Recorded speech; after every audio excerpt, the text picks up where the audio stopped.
My first question will be simple yet profound. Why? So why did I stay underwater? I stayed underwater for three reasons. First is I have a PhD in biomedical engineering, and we wanted to know what happens to the human being when you leave them in an isolated, confined, extreme environment. Now, translate that to we're going to Mars. Elon Musk says we're going to Mars. I only stayed underwater for 100 days. It takes 200 days to get to Mars. So we need to start figuring out how to get along in these isolated, confined, extreme environments. That's so important. And we need to know what physiological changes happen in the human body over the course of that 100 or 200 or 1 year long journey, right? So we need to isolate and figure that out and figure out what happens when you're in the high pressure environments. Second reason was I wanted to entice kids to say that, honest to goodness, science is cool. I'm a scientist, right? I make science. That's what a PhD does is they make science. So you can make science in cool environments. It's not all about beakers and microscopes and lab coats and boring, right? It can be in a really cool place like an underwater habitat or like Mars or on the way to the International Space Station, something like that. Third and final reason is I got to talk to experts in the industry, experts in the diving industry, experts in the space industry. I had astronauts come visit me, I had aquanauts. We talked about marine science and we learned how to preserve, protect, and now rejuvenate our marine environment because I personally believe that everything we need is on this planet. We just have to look where we've never looked before to find what we've never found, including disease cures.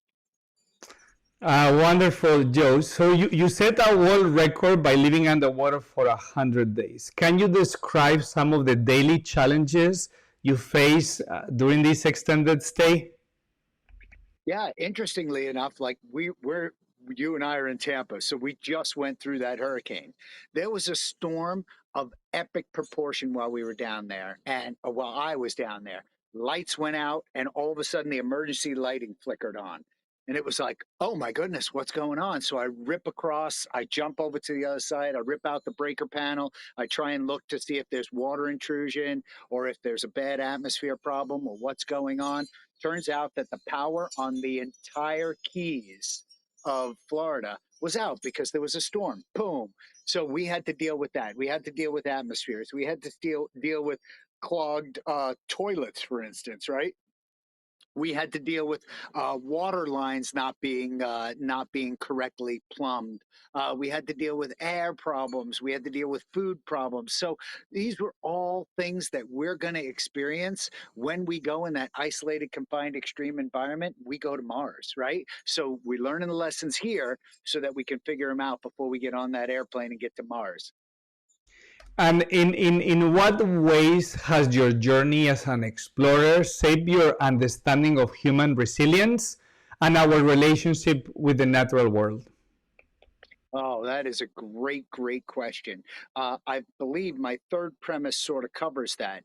If you think origin of species, if you think on this planet everything came from what we believe to be coelacanth, if everything has bifarked from coelacanth, if everything has mutated from that, one thing has mutated to have the disease, another thing has mutated to have the cure, right? This is evidenced by a lot of things. We're finding antimicrobial mats underwater that we're using on the surface to help with microbes. Uh, we're finding antivirals that are in sponges. Sponges are these. They don't move, right? So they're fixed in place. And if you send bad water past them, they have to have a system to filter that stuff out.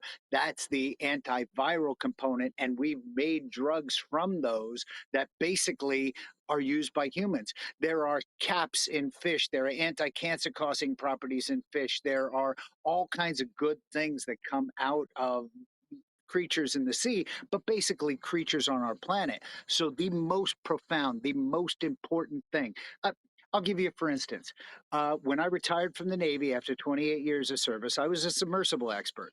I got a call from James Cameron's people, the filmmaker. He went to the bottom of the Marianas Trench. When he did, he found a sea lice. That sea lice at 35,000 feet lived underwater. He captured it, brought it to the surface. We pulled the DNA sample from it. It's a partial cure for Alzheimer's. Wait, let me say that again a different way. There was a partial cure for a disease that afflicts humanity existing at the bottom of the Marianas Trench. Nobody knew about it until we went to go find it. So you have to look where you haven't looked before to find what you haven't found. The cure Wow. for cancer, it's there. The cure for Pretty. leukemia, it's there. The cure for Alzheimer's, it's there. We're just got to go find it. So interesting, Joe. And something I'm always fascinated with is the mind.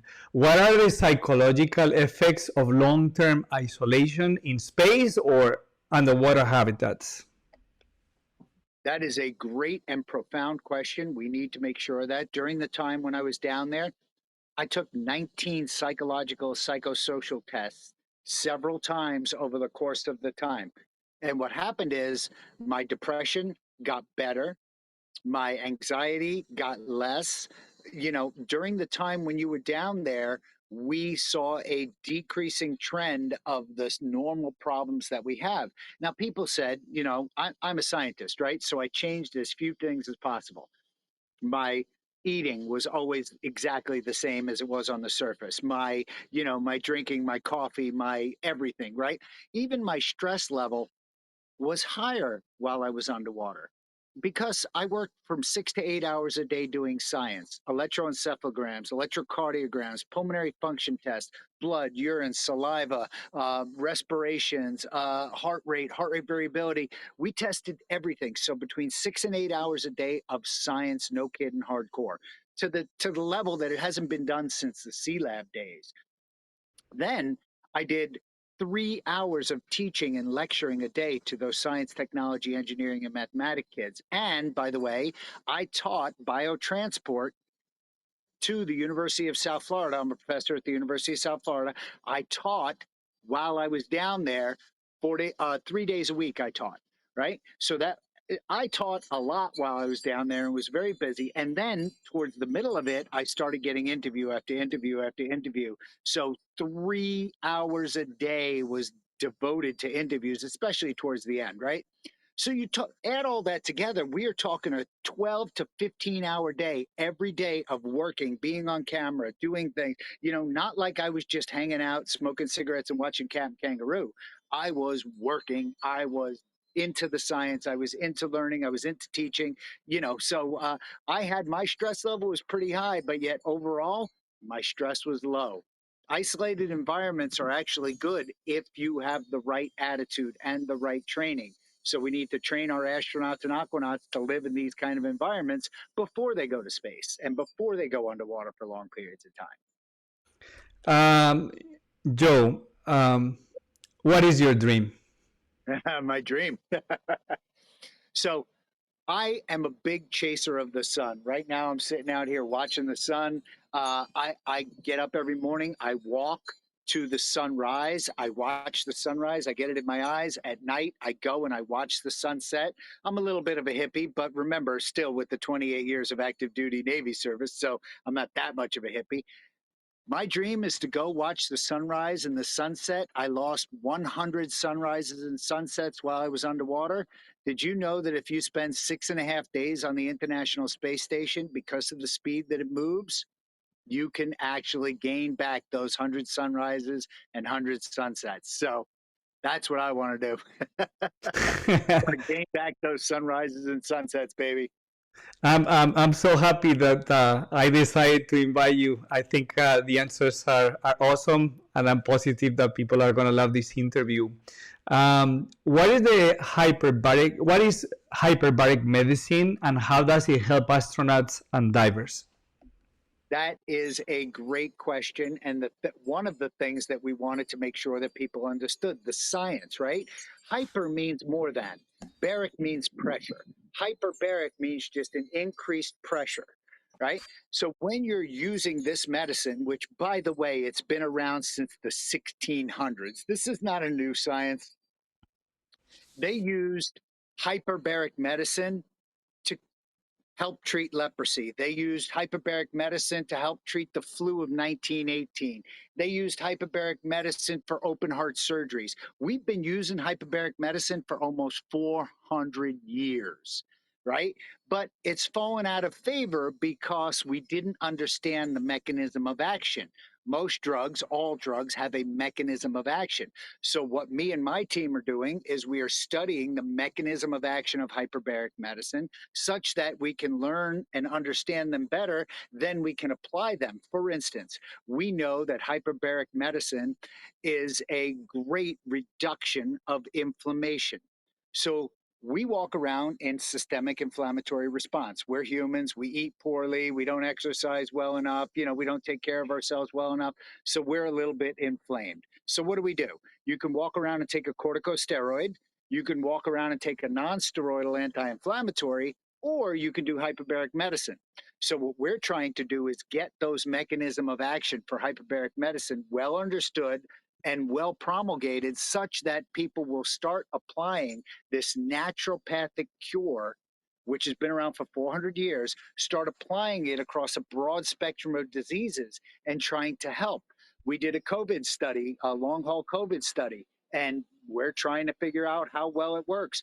I'm at the University of South Florida as the Assistant Vice President for Veterans Clinical Research, and we are doing traumatic brain injury studies to figure out if hyperbarics works for traumatic brain injury and PTSD. So we're doing some great effort research stuff that is going to be unheard of in the industry. Nobody's ever done a clinical trial this big in hyperbaric medicine ever. But the University of South Florida is kicking down the doors thanks to the Florida legislature, and we are kicking down the doors, and we are going to do a great study. So we have a grand opening on Monday when everybody comes and cuts the ribbon. So we start next 2 weeks from now. We start. Fantastic, and our audience is really diverse and from all over the world, and Spanish speakers, English speakers. So can you explain in a very simple manner how does HOT, hyperbaric oxygen therapy, work? Ah, so it works. The main premise of hyperbaric oxygen therapy is that in your body, in your system, hemoglobin transport oxygen. There are only 4 seats on the hemoglobin bus. 4 molecules can fit on the hemoglobin bus, right? So if you're driving a bus around, you only get 4 seats on that bus, and that's it. Well, that's how you transport oxygen. But if you're in oxygen debt, if you're having a problem with oxygen, if whatever your tissues need oxygen, what we do in hyperbaric oxygen is we squeeze the oxygen down so small that sufficient oxygen is transported by the plasma. Now, if hemoglobin's this big, plasma in your blood is literally this big. It's teeny tiny. So plasma can weep everywhere, and a sufficient amount of oxygen can be transported by the plasma when you're in hyperbaric oxygen to support cellular respiration. In other words, your cells can survive without having any hemoglobin. Now, we still have the hemoglobin, so we're doubling down on the dose, but we are super oxygenated, hyper oxygenating your cells. And that helps you with the Krebs cycle. It helps you, adenosine diphosphate, adenosine triphosphate. It helps you with mitochondrial function. It helps you with decreasing inflammation. There's some toxin inhibition things that come with that. That's why I say there are many mechanisms of action. It's not just one, and we have to apply it across a broad spectrum of diseases to see which ones it's going to help. Right now, there are 15 approved indications for hyperbaric oxygen therapy. 15, right? So either as an adjunct therapy or a primary modality. Those are great. However, my job, my desire is that this naturopathic solution could be used. Let me give you a perfect example. Crohn's. Crohn's is a disease of inflammation. I've already said time and time again that hyperbarics is an anti-inflammatory. Well, those two things can be combined. If we use hyperbarics to treat your Crohn's, it could get better. That's the thing that we need funding for to study, right? So that we can push it past the point of maybe to the point of yes, right? And that's what we're looking to do, bring off-label indications to on-label indications. But It's not that it doesn't work. So let's talk about off-label indications. Everybody knows what Viagra is used for, right? Yeah, I guess. Yeah. But it's FDA approved as a cardiac drug, not for erectile dysfunction. It is not approved for erectile dysfunction. It just happens to work off label for that. So that's the kind of stuff that we're trying to make off label things on label. It just so happens that it does work for erectile dysfunction, but that's not why it was invented. That's not why it's FDA approved. FDA approved as a cardiac drug. So hyperbaric oxygen, the known mechanism of actions are certainly proven. They are certainly there. They are certainly known in the literature and peer-reviewed literature. We just have to learn how to apply them, and the physicians need to learn how to apply them to a broad spectrum of diseases that people are facing. Like I said, flu of 1918, COVID, Crohn's, ulcerative colitis. There are many issues that we have in our world that need to be cured, and we're looking at naturopathic cures.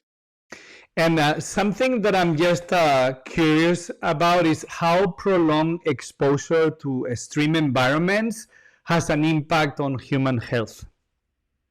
Yeah, it turned out that being underwater for all that time gave me some good things, but they were known mechanism of action for hyperbaric medicine. So let's talk about your DNA. On the end of your chromosomes, on the end of the chromosome, you have this little shoelace called a telomere. And these telomeres, when you have a telomere of certain length, you use a little bit of it to replicate and do the mRNA, DNA transcription thing, right? So you use these telomeres, and when the telomeres are gone, that's it. You die. You have no more ability to recreate your cells. You have no ability to recreate, your DNA doesn't recreate. Okay, that's basically the definition of aging. Now, mind you, I'm oversimplifying that. So, for the people that have science degrees, I'm oversimplifying that. But realistically, if you can extend the length of your telomeres, you can extend your life. Broad statement, but it is actually true. How do we do that? Hyperbaric medicine has a known mechanism of action called reverse transcriptase, which makes your telomeres longer. While I was underwater, I had a 17% increase in my telomere length. When I went underwater, I happen to be 56 years old right now. When I went underwater, because of my living and my lifestyle and the fact that I work out and I spell gym with a G and I eat properly, my my extrinsic age was 44. When I went underwater and came back, my extrinsic age was 34. Wow. It's my epigenetic age, right? So we're talking about a external factor that we're trying to understand more, this aging thing, but that's one of the things that it brought to me living in that isolated, confined, extreme environment, effectively increased my ability to replicate my cells, which gives me a longer life, if you will. So I And intend on 110, so I have a lot of work to do. yeah, so can you explain our audience what is epigenetic age? Epigenetic age. So, what we do with epigenetic age, there are many factors that go into it, including stem cell proliferation, your telomere length, things like that. All of that stuff goes into the decision about what your epigenetic age winds up being. It's basically a understanding of human physiology and how people normally burn out and die, right? Because your body uses itself up and dies. And if you give your body all of the tools to extend those things that it's using, that would be considered your epigenetic age. My real age is 56 years old. But I mean, come on, I'm 56 years old. I have great genetics. However, I also have given myself that competitive advantage. I don't want to have a fair fight with age. I want to have an unfair fight, and I want to give me the competitive advantage. That's what I'm working towards long term. So the epigenetic age thing is basically giving your body all of those tools that it needs, that it's going to be using anyway. You're giving it more of that so that you can actually try and live longer, and that's just a telltale. What is the biggest lesson you've learned in your career? Oh my God. Uh, well, let me just tell you this. I got a 910 on my SAT, the standardized aptitude test. That's horrible. So much so that I was not a candidate for college. I mean, I finished in the low one third of my class. It, the lesson, it doesn't matter who you are or where you come from. You can learn how to learn. And the standardized aptitude tests or tests in general are not a direct reflection of how smart, how intelligent, your ability to do things, right? You can achieve goals, you can learn how to get better. Don't be stymied by a bad test score. Don't let anybody tell you that you can't succeed. Because look at me. I came up a reasonably, lower income, middle class sort of family. No, no ability to succeed, no thoughts to succeed. One of those, like, they didn't say it, but if they would have, they would have said least likely to succeed in my high school book, yearbook. But realistically, don't let people tell you how to live your life. Keep striving, keep trying, keep learning, fail, learn more, fail more, and learn from your mistakes, and you will get to the point where you could have a PhD in biomedical engineering and you could be addressing these hard problems. You just have to look where nobody's looked before to do what nobody's done before. Listen, half of the jobs that are going to be happening in the next 20 years haven't even been invented yet. So do not let a standardized aptitude test tell you that you can't go do anything. Just go invent the job that you want, for crying out loud. Now, you have to have funding, you have to be realistic. You can't just expect somebody to give you a handout. You got to work for it. And I did that. But, the work ethic is what you need to keep going. The aptitude will come through experience. What an awesome answer, and we have many things in common and ideas. What did you learn from your mother? My mother, my mother taught me to never quit. And when I say never quit, she's like, who's that guy that told you that life was fair? Because I want to talk to him because I have a bone to pick with him. And I'm like, wait, what? And she's like, life's not fair, son. Get after it. If you miss, get after it more. If you miss again, get after it harder because you weren't after it hard enough. I'll give you like everybody cut lawns when they were a kid, at least when you were my age, right? You cut lawns. My parents taught me, hey, wait a minute. You need to pay tax because you're using my lawnmower. Therefore, my lawnmower is going to last less time for me.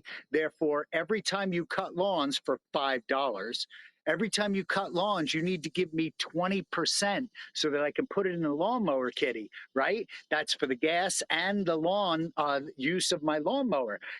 During the gas crisis in the 70s, we rented my mom's coffee pot and we walked the gas lines, the people that were parked in their cars, we walked the gas lines and we poured them a cup of coffee and made them a bagel so that they can have coffee and bagels in their car while they were waiting for gas. You need to go find a job. You need to go invent a job. My parents gave me that tenacity. My mom, oh man, we got to start thinking about what kind of a world we're going to leave for my mom. Because, my mom's going to be living to 150, I'm sure, right? What an awesome lesson, Joe. So, can you share an experience where a significant failure turned into a great success? A significant failure turned into a great success. Wow. Um, yeah, so I hope you're enjoying my questions, by the way. I am. They're very provocative. It's good to be, not asked the same questions on interviews because everybody asks the same old questions, Um, but I guess the significant failures, when you go in the military and you try things, right, and you fail, people recognize that you're trying. So I went into the military. I rose to the rank of the officer in charge. I'm in charge at Deep Submergence Unit Diving, and while I'm there, we're trying to certify the one atmosphere suit. And I'll give you, for instance, we have these big footer plates, and we had to load all of this heavy equipment on the ship, and we did it incorrectly, right? And that I had to turn into a good lesson because I stepped back, I changed my mindset. And the for instance here is, look at it, look at a symbol that goes like this. From this side, it looks like a 9. From this side, it looks like a 6, right? So when you're looking at it, you have to change the way you look at the situation. What we did is we screwed up and we put the footers on the wrong side. So we had to lift them again, switch them over, put them on different sides, and it cost us a day worth of work. But I looked at that as a success because we were 72 hours time to first rescue. So what we bought at that point was a methodology for never screwing that up again. And when it came time to deploy in a hurry and we were ready to go, we didn't mess it up again because we had already messed it up.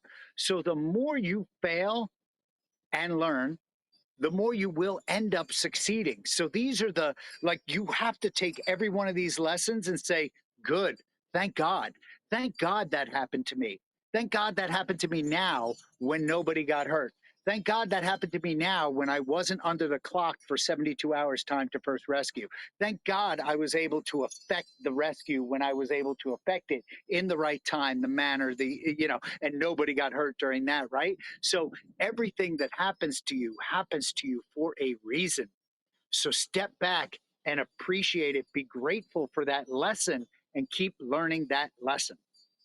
Actually, so interesting listening to you, because recently I've been reflecting upon, why I am the way I am, and it's based on those lessons and those challenges and how I face adversity to become who I am and how I reinvented my life and my future. So we have many things in common, Joe. Let me tell you that. And can you explain the technology behind your patented device to detect decompression stress in divers, and what inspired you to develop this device? Wow. Yeah. You know, So I, my I, I've done my research. He's done his research, guys. So my patented device does three things. It basically checks your autonomic nervous system health. And when you check in with your autonomic nervous system, your ANS, you cannot hide your stress from your autonomic nervous system, right? So you can get stressed in three ways. Aquanauts, astronauts, the people who are living in these extreme environments, they can get stressed in three ways. They can have hyperoxic stress, means too much oxygen. They can have hypercapnic stress, or too much carbon dioxide, or they can have decompressive stress. That means decompress stress from decompressing. And yes, astronauts have to decompress, just like divers. So astronauts and diving are very similar. They're analogous to one another, or you can do analogs when you're in the water to being in space. So what we do is we test the autonomic nervous system from your heart. And you can't lie, right? So what happens is, if you plot these things a certain way, normally your standard deviation of the long axis of your heart rate and your standard deviation of the short axis, they wind up forming an ellipse that is like this. And it's about a 3-to-1 ratio between the short axis and the long axis of that ellipse. It's quite complex, but then we put an ellipse fitting algorithm on it, and we said, okay, it's good if you're like this. If you start to go more like this, to be a 1-to-1 ratio, that's when your autonomic nervous system is stressed.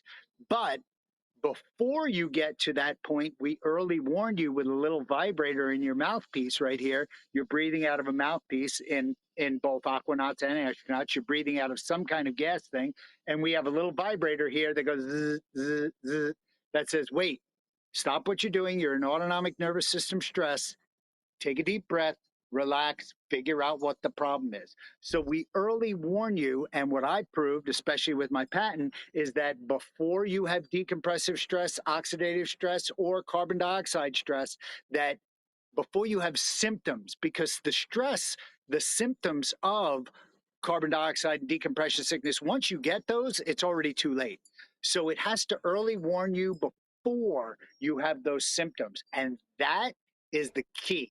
That right there, if you can early warn before, and then I can have the user take a step back and change what it is they're doing, they can affect whether or not they become incapacitated later, right? So that's the important part. And how do saturation diving and space travel compare in terms of physical effects on the human body? Yeah. Wow. These are great, great questions. So, saturation diving, it turns out the type of hyperbaric diving that we're looking at doing at this point, it increases something called osteoblast production. Osteoblasts build bone. What happens in space travel? Osteoclast production ramps up, osteoblast production ramps down. So you are breaking down bone from disuse, but hyperbaric conditions build bone. So we need to build bone. We need to increase telomere length. We need to protect ourselves from the ionizing radiation. All of that can be done in a hyperbaric environment. And that's what I believe, Joe believes, that we need to be in a hyperbaric environment under pressure while we are transiting the 200 days to Mars so that we get there and we are fit, we are ready, we are muscled up, we are ready to rock and roll, and our bones are good. What happened to the people that just came down from the International Space Station? 200 plus days on the International Space Station, they carry you off the rocket. Yeah. You can't walk. Mm. Elon's saying we're going to Mars. I'm like, Elon, I have a question. Who's going to carry us off the plane when we get there?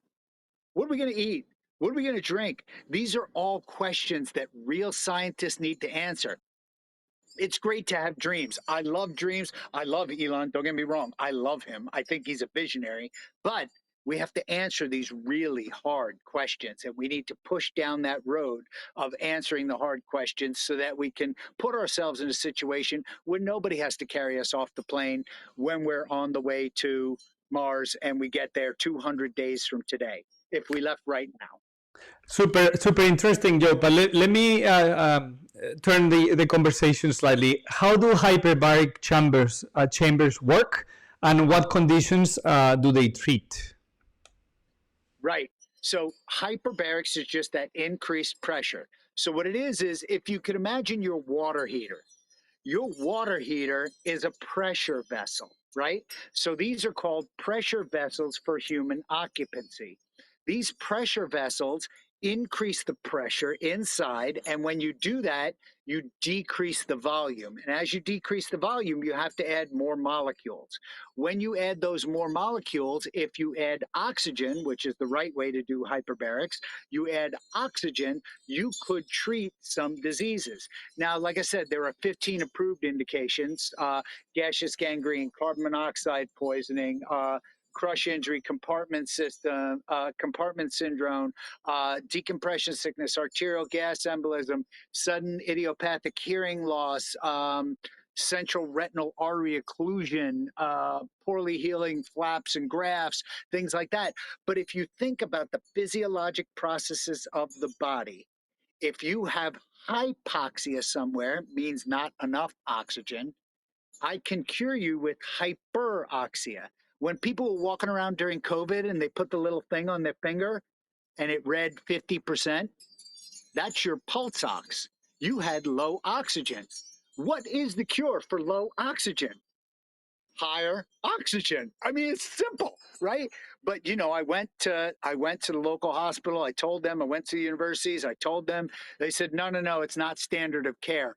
And I'm like, yeah, I realize it may not work for everybody, but if people are walking around in this hypoxic state, hyperoxia can help. So these are the things that I'm teaching med school right now, and I'm teaching these kids to look at things a different way. And that's what I hope to do, is change the way we look at hyperbaric oxygen. Now, wait, first let me say, is it the cure for everything?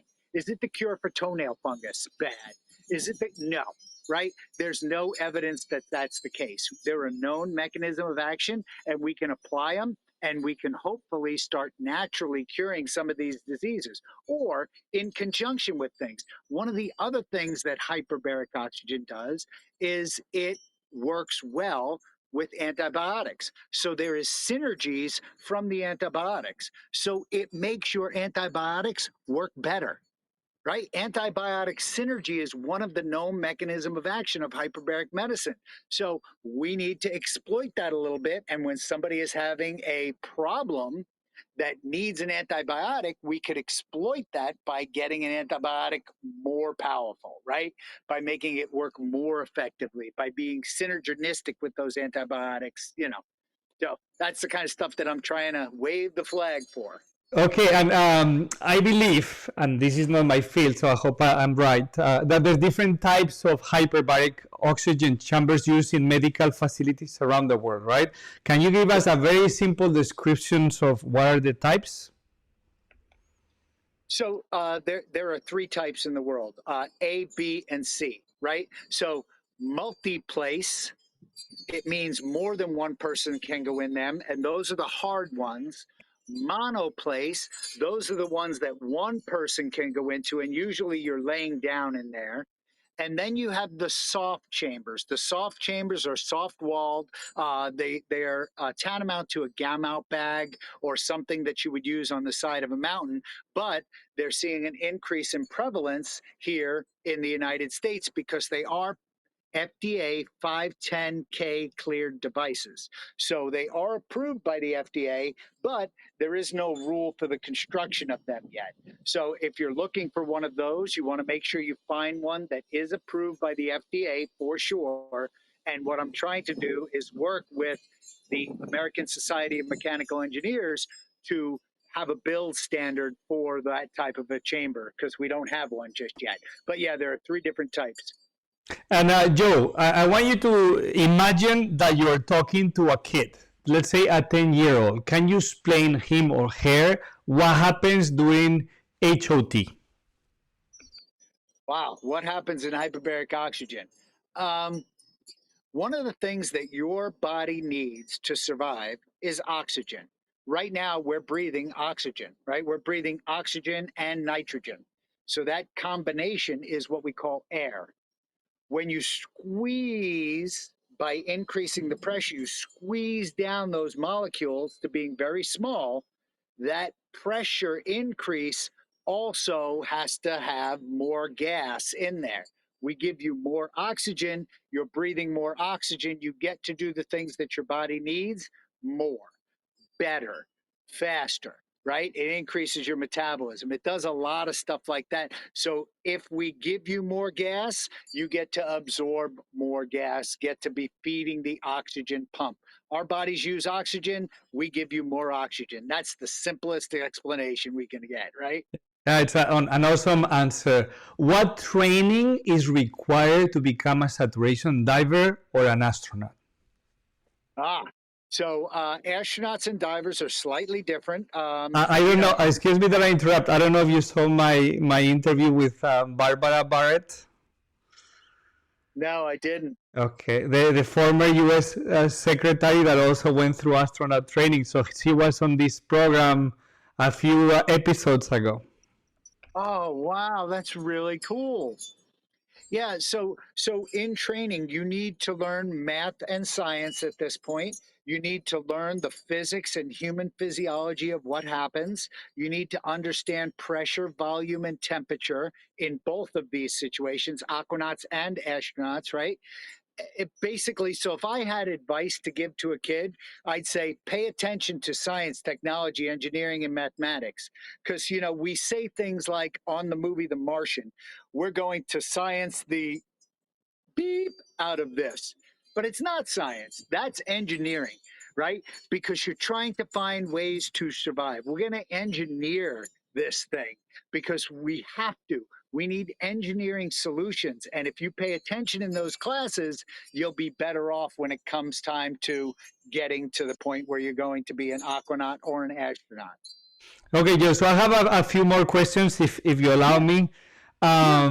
How do you raise money for an expedition? Remember that this show is seen by people from all over the world, many times living in developing countries, and they have a dream. And the same way you did what you did, and I did what I did, money and funding is not so easy to obtain, and there's Yeah. so many elements and variables. So how do you raise money for an expedition? And then I'll ask you some other questions connected to this Oh, I topic. love it. No, the money part is really hard, right? So I believe so intently in this that I funded this myself. I literally self funded it and I invested in me. And if there's one piece of advice that I can give to the listeners out there, it would be invest in you, right? Invest in things that you believe so fully and so completely in that you can live your dream out. And that's what I did. And then once people saw my passion, my vigor, my zest for life, they were like, hey, how can I help? And, I got it cheaper than it would normally be. And then some people came on board and helped me, and we used a little bit of, yeah. So we used a little bit of. We didn't get donors per se, but the nonprofit that I work with, Marine Resources Developmental Foundation, they saw my passion and they invested in that passion. People don't invest in individuals.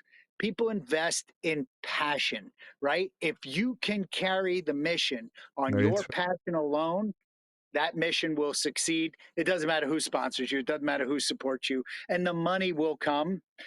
So that's the piece of advice I would say. Yeah, just go after it. Have the passion, fuel your passion. But you know, like I said, I didn't do dollars. I didn't raise dollars. I didn't. I just took it out of my own bank account and said, "Well, this is what I want to do when I grow up." So there you Well, go. I think these answers and these lessons are quite valuable. And can you share a fundraising challenge you face and how you overcame it, like a particular scenario, situation, so like a younger person could picture their mind around how you did it? Wow. Yeah. So I am horrible at asking for money. I'm just horrible. It's not in my DNA, I've never been able to do that. So what I wind up doing is kind of sort of relying upon people who are better at that than I am. I have the passion, I have the drive, right? But I feel like for instance, let's say I was going to sell this coffee cup to you and say, buy this coffee cup from me for $100 and that will help fund my science. I can't do that because it makes me seem disingenuous when it comes to the science. So that fundraising side of the house, I'm horrible at it. I don't do it well, but I kind of sort of rely upon the people in the nonprofit corporations. So get in with a nonprofit and make sure that your goals align with theirs. And if you can do that, they're already good at raising funds. And then it doesn't look like you're selling your soul, because when you sell things, when let's just say I want to do human physiology and I want to do gene testing, once I start selling that gene testing, now I become part of the problem. I become